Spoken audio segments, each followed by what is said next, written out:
ہماری لاکھوں کی ایک مشت رقم جو ہے صرف ہمارے ایک وقت کے کھانے میں چلی جاتی ہے، ایک وقت کے کھانے میں آپ کو یہ بات اس لیے عرض کر رہا ہوں، جب مسائل بہت زیادہ ہیں تو جو امپورٹنٹ مسئلہ ہے اس پر اپنی انرجی خرچ کرنا چاہیے، اس پر ڈسکس بھی ہو اور اس کے لیے عمل بھی ہو۔ اور ایک بات میں آپ کو بتاؤں، اسرائیل کی ایک پرائم منسٹر لیڈی رہ چکی ہے، اس کا ایک انٹرویو ایک پترکار نے، ایک صحافی نے لیا تھا، جس کو بعد میں چل کر کے کئی سالوں کے بعد لیک کیا گیا۔ اس نے انٹرویو میں جو پوچھا تھا اس لیڈی سے جو پرائم منسٹر تھی اسرائیل کی، کہا کہ آپ کی بہت بڑی مخالفت ہو رہی ہے کہ آپ ایک ایسی پالیسی پر عمل کر رہے ہیں جس سے پورا ملک جو ہے آپ کے ساتھ نہیں کھڑا ہے، پارلیمنٹ کے جتنے ممبر ہیں وہ آپ کے لیے اتفاق نہیں رکھتے، کیا بات ہے؟ کہا یہ وہ دور تھا جب اسرائیل میں کرائسس تھے، مال کی کمی تھی، لوگوں کے ہاں بزنس نہیں تھا، تجارت نہیں تھی اور جاب نہیں تھے۔ اس وقت جو پرائم منسٹر ہے وہ اسلحات کی ڈیل کر رہی تھی، ڈیفنس کے سامان اسلحے خرید رہی تھی اور اس پر سگنیچر ہو رہے تھے، ایگریمنٹ بن رہے تھے، تو پارلیمنٹ کے بہت سارے لوگ اس کی مخالفت کر رہے تھے۔ آج ضرورت کس بات کی ہے اور تم کیا کر رہی ہو؟ کھانا پانی ان کو نہیں مل رہا ہے، ان کو کھانے پانی کا انتظام کرواتے، نہ کہ تم جو ہے ڈیفنس کے ہتھیار خریدتی۔ اس خاتون نے کہا سب کی مخالفت جھیل لیا لیکن مجھے جو کرنا تھا میں کر گئی۔ اس پر اس اینکر نے پوچھا کہ آپ ایسا کام کیوں ضد پر کر رہی ہیں؟ سنو میرے عزیزو، وہ یہودن ہے، یہودی اسرائیل کی رہنے والی، اور پرائم منسٹر وہ کہتی ہے میں یہ کام جو کر رہی ہوں اس کام میں انسپائر ہوں، بہت زیادہ متاثر ہوں تو پروفیٹ محمد صلی اللہ علیہ وسلم سے، مسلمانوں کے رسول محمد صلی اللہ علیہ وسلم سے۔ کہا وہ کیسے؟ کہا کہ انہوں نے زندگی میں جو اسلامک سلطنت اسٹیبلش کر دی مدینہ طیبہ میں، حالات ان کے بھی اس وقت ایسے تھے کہ ایک کھجور پر ان کے صحابہ پورا دن گزار لیتے تھے، گٹلی چوس کر کے رہ جاتے تھے، ایک پیالہ دودھ کا مل جاتا تو 10 لوگ پی لیتے تھے۔ اور وہ کہتی ہے میں نے ان کی تاریخ پڑھی، ہسٹری پڑھی ہے، جس دن پروفیٹ محمد صلی اللہ علیہ وسلم کا انتقال ہوا اس دن ان کی بیوی کے گھر حضرت عائشہ صدیقہ کے گھر میں چراغ جلانے کے لیے تیل بھی نہیں تھا۔ جس دن حضور پاک کا انتقال ہوا اس دن چراغ جلانے کا تیل بھی نہیں تھا۔ وہ ایسی سادی زندگی تو گزار گئے، لیکن وہ خاتون کہتی ہے چراغ جلانے کے لیے تیل تو نہیں تھا، لیکن سب سے قیمتی اور سب سے عظیم اس زمانے کے 9 تلواریں ان کی دیوار پر لٹکی ہوئی تھی۔ گویا کہ اس محمد صلی اللہ علیہ وسلم نے یہ میسج دیا تھا کہ کھانا ایک وقت کا کھا کر نگل لوگے، دوسرے وقت پھر بھوک لگے گی، دوسرے وقت کا کھا لوگے، تیسری بھوک پھر لگے گی، لیکن تمہارے لیے امت کے ڈیفنس کے لیے جو چیز چاہیے تھی وہ محمد صلی اللہ علیہ وسلم نے وقت کی ضرورت کو محسوس کر کے پہلے سے میسج دیا تھا۔ وہ اسرائیلی یہودن کہتی آج میرا یہ عمل ہو سکتا ہے 40 سال بعد آنے والی میری قوم دیکھ کر فخر کرے گی کہ ہمارے لیے کتنی محفوظ پناہ گاہ یہ بنا کر کے چلے گئے۔ میرے عزیزو، میں تعریف کے لیے نہیں کہہ رہا، بات یہ کہہ رہا ہوں، یہ ہوتی ہے قوموں کی تعمیر۔ آج ہم تو کھچڑوں میں رہے، کھچڑا ناجائز نہیں ہے، کھانا چاہیے، اچھا ہے، گھر میں بناؤ، جب من کرے کھاؤ، لیکن اس کے لیے اپنے لاکھوں روپے کی لاگت محلوں میں اس طرح سے تقسیم کر کے ختم کر دینا۔ ہاں اس کو حق بنتا ہے وہ حلوہ بھی کھائے، کھچڑا بھی کھائے، لیکن ساتھ میں امت مصطفیٰ کے مستقبل کے لیے عمارت بھی کھڑی کرے، اس کو یہ حق بنتا ہے۔ میرے عزیزو، مجھے ایک بات یاد آتی ہے، ہمارے ایک استاد، ان کی یہ سوچ تھی، وہ مثال کے طور پر میں عرض کر رہا ہوں، ہمارے ایک ساتھی نے ہماری شکایت کی کہ حضرت جو کپڑے پہننا ہے سارے طلبہ کو، اس کے علاوہ ایکسٹرا یہ کپڑے پہن لیتا ہے میرے بارے میں، کہا یہ صدری پہن لیا یا جاکٹ پہن لیا، کہا جو اسٹوڈنٹس طلبہ پہن رہے ہیں اس کے علاوہ ایکسٹرا یہ. تو انہوں نے کہا کہ بالکل میں سب کو برابر دیکھنا چاہتا ہوں, کس کو کیا پہننا چاہیے. اور اس کے بعد انہوں نے ایک جملہ کہا تھا ان کو شکایت کرنے والوں کو, کہا اس کی طرح 4 صفحے سبق تو بھی سنا دے اور تو بھی ایسی کپڑے پہن لے. ہاں اگر کسی کام میں تم پورے اترے ہوئے ہو اور دوسرا تمہاری دیگر ضروریات بھی پوری کر رہے ہو تو کوئی مسئلہ نہیں. میرے کہنے کا مطلب یہ ہے کہ آپ بڑی بڑی نیازیں کریں, لیکن اس وقت جب امت کی مستقبل کی ضروریات پوری ہو رہی ہو پھر کھانا بھی کھلائیں, دیگیں بھی چڑھائیں, اچھا ہے, عرس بھی کریں. یہاں حالات تو یہ ہے کہ ہم یتیمی کے حالت میں آ گئے ہیں آج. میاں کتنے تو ایسے ہمارے مسلمان کپلز ہیں اپنے چھوٹے چھوٹے بچوں کو لے جا کر کرسچن اسکول کے باہر کھڑے کرتے ہیں اور ایڈمیشن کے لیے پاپڑ بیلنے پڑتے ہیں, اور ان کو کتنی مرتبہ وہاں پر عیسائی نن ہو کہ پادری ہو تانے مارتے ہیں, ٹانٹ مارتے ہیں. کتنی مرتبہ ایسی شکایتیں آئیں. لیکن کیا کریں, ایک جگہ پر مجھے خود یہ بات یاد آتی ہے. ہمارے مقتدی تھے ایک حاجی صاحب, اپنے 2 بچوں کو ایک بورڈنگ اسکول میں انہوں نے ڈالا تھا, 4تھی اور 5ویں کے بچے, سال کا 4 لاکھ روپے پے کر رہے تھے. اور ایک بار وہ مجھے ساتھ میں لے کر گئے دکھانے کے لیے کہ آئیں دکھاتا ہوں کتنا بہترین ہے, 45 ایکڑ میں بنا ہوا یہ بورڈنگ اسکول ہے, سب کچھ ہے. میں گیا تھا, ان کے مینیجر سے میں نے پوچھا کہ شیڈول کیا ہے آپ کا, بچوں کو کیسے آپ ٹریٹ کرتے ہیں. انہوں نے صبح 5 بجے سے لے کر رات کے 9 بجے تک کا پورا گھنٹے کا شیڈول بتایا. اس میں پوجا بھی ہے, یوگا بھی ہے, جاگنگ بھی ہے, سب ہے. میں نے پوچھا سارے بچے کرتے ہیں؟ کہا سب کرتے ہیں, چاہے ہندو مسلم ہو, سب کو کرنا ہے یہ. اور جن کے بچوں کے لیے ہم گئے ہوئے تھے وہ سال بھر سے پڑھ رہے تھے. میں نے ان حاجی صاحب سے کہا وہ بڑے پرہیزگار ہیں, ایک نماز بھی قضا نہیں کرتے. ہم نے کہا ان کو آپ اپنے بچوں کو اتنی مہنگی پوجا کروا رہے ہیں, اتنی دور لے جا کر کے. تو خیر ان کو یہ بات لگی, لیکن انہوں نے جواب میں کہا ٹھیک ہے حضرت میں وہاں سے نکال لوں گا, ہمارا ہے کہاں جہاں میں اپنے بچوں کو ڈال دوں. یہ بھی تو سوال ہے, یہ بھی تو سوال ہے. ہم نے اپنے مستقبل, اپنے بچوں کے مستقبل کے لیے کوئی لایا عمل بنانا ہی چھوڑ دیا ہے. فکر کرو میرے عزیزو, آج ضرورت اس بات کی ہے. میں تو یہاں جب بھی آتا ہوں ہر بار آپ کے اراکین صدر صاحب بیٹھتے ہیں, اکثر یہی پلاننگ کرتے بھی رہتے ہیں کہ یہاں پر کچھ نہ کچھ کام ہونا چاہیے. لیکن یہ صرف پلاننگ میں ہی رہ گئے تو ہماری عمریں بھی پلاننگ میں چلی جائیں گی. کر جاؤ کچھ نہ کچھ, اس لیے کہ ہمارے بچوں کو جو پھل ملنے والے ہیں وہی انقلاب لائیں گے.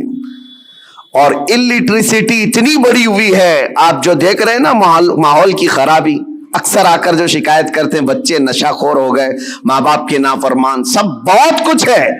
لیکن سب کا علاج یہ ہے کہ ان کو علم دین اور علم دنیا سے روشناس کرائیں, اس لیے کہ علم تہذیب لاتا ہے, اخلاق لاتا ہے. اور علم نہ ہو تو جہالت کے پیٹ سے سب برائیاں جنم لیتی ہیں. ہر برائی وہ کر جاتا ہے جہالت میں. اور آج حالات ایسے ہیں کہ دوسری قومیں ہماری طرف دکھا کر کے یہ تانا مارتی ہیں. ابھی کل رات میں جس علاقے میں تھا لکھنؤ کے قریب, اور صبح لکھنؤ سے میں ابھی آ رہا ہوں, گئے پورا علاقہ مسلمانوں سے بھرا ہوا ہے. لیکن ایسا ہے کہ گاؤں میں جانے کے لیے کوئی کار بھی جا نہ سکے, اس طرح سے گڑھے بھرے ہوئے ہیں, اتنے گڑھے. اور پڑوس کے قریب میں چھوٹا سا گاؤں ہے نان مسلم, پکی سڑکیں, ساری چیزیں. اس پر بات کریں تو لوگ یہ کہتے ہیں یہ تعصب ہے حکومت کا, ان کے ہاں یہ سب ہو جاتا ہے, ہمارے ہاں نہیں ہوتا ہے. میرے عزیزو ہر جگہ ایسا نہیں ہوتا. بات صرف یہ ہے کہ تم نے جینے کا سلیقہ خود ہی بنا لیا ہے اپنے دماغ سے کہ ہمیں رہنا ایسی ہے. ہمارے محلوں میں ہمارے گھروں کے سامنے کوڑا کرکٹ کا ڈھیر پڑا رہے, کسی کو فرق نہیں پڑتا. ہم نے تو خود ہی مائنڈ بنایا ہوا ہے. علم آئے گا تو اخلاق بھی لائے گا, تہذیب بھی لائے گا. آپ مدینہ طیبہ جا کر کے دیکھیں, آج بھی الحمدللہ دنیا کا سب سے حسین, ویسے عقیدتاً تو ہے ہی, لیکن ظاہراً بھی جا کر کے دیکھیں تو اس سے پاک و صاف شہر نہیں ملتا. یہ نبی پاک صلی اللہ تعالیٰ علیہ وسلم کی وراثت ہے جو ہمیں وہاں آج بھی نظر آتی ہے. ارے گلیوں میں چلو تو بھی خوشبو آتی ہے.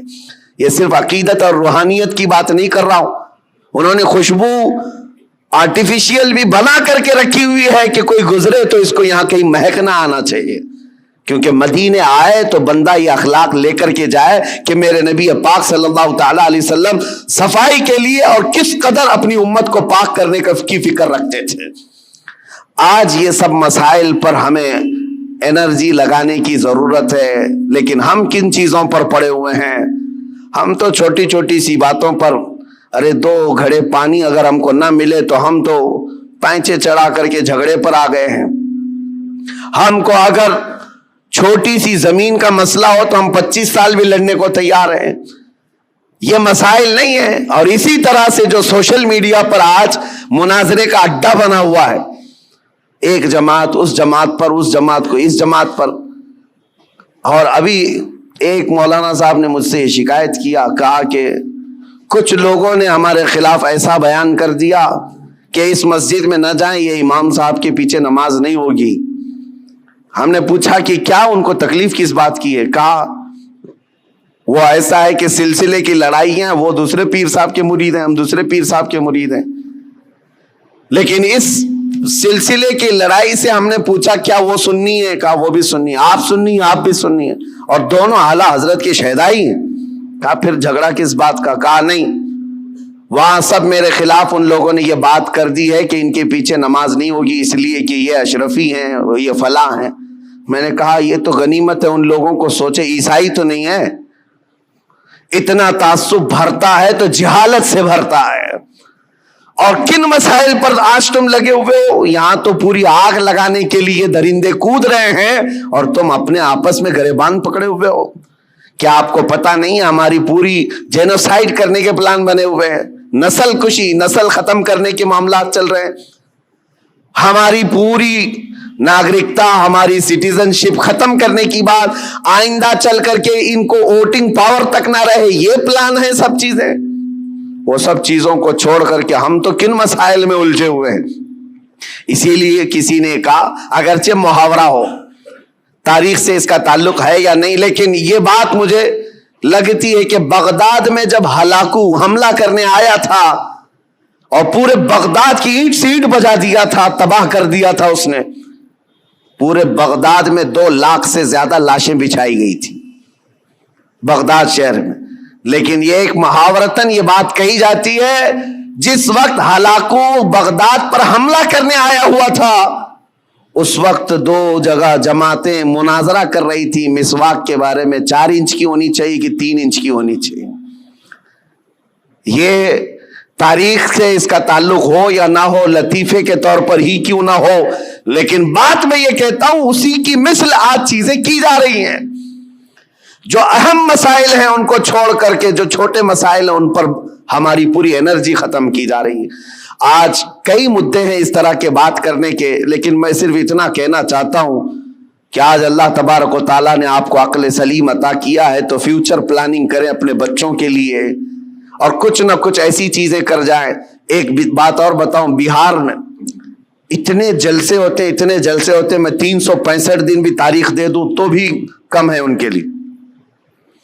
ہم ابھی 2022 کی بات کر رہا ہوں, بہت بڑے جلسے میں گئے, لاکھوں کا خرچہ کرتے ہیں, پوری رات بھر جلسہ ہوتا ہے. ایک رپورٹر تھے جنہوں نے اینالائز کیا تھا, وہ میرے پاس ایک رپورٹ لا کر کے بتایا کہ حضرت پورے سال بھر میں ایک ہی اسٹیٹ بہار میں 4000 جلسے ہوئے, 4000 جلسے. اور وہاں کے رات بھر چلنے والے جلسوں کو میں نے بہت قریب سے دیکھا ہے, کس قدر وہاں پر اہتمام کے ساتھ جلسے کرتے. میں جلسوں کا مخالف نہیں, ٹھیک ہے دین پھیلانے کا ایک ذریعہ ہے, لیکن ہوتا کیا ہے, انہوں نے کہا کہ کم از کم ایک جلسے میں 5 لاکھ روپے خرچ ہوتے ہیں, اس سے کم نہیں, بلکہ زیادہ سے زیادہ ہم نے دیکھے 10-10 لاکھ 15-15 لاکھ ایک رات کے جلسے میں وہ لوگ خرچ کرتے ہیں. منیمم 5 لاکھ روپے خرچ کے حساب سے 4000 جلسوں کا جب یہ رپورٹ نکالی گئی تو انہوں نے سال بھر میں ایک ہی اسٹیٹ میں, یہ غریب لوگوں کی بات کر رہا ہوں, 2000 کروڑ روپے خرچ کیے.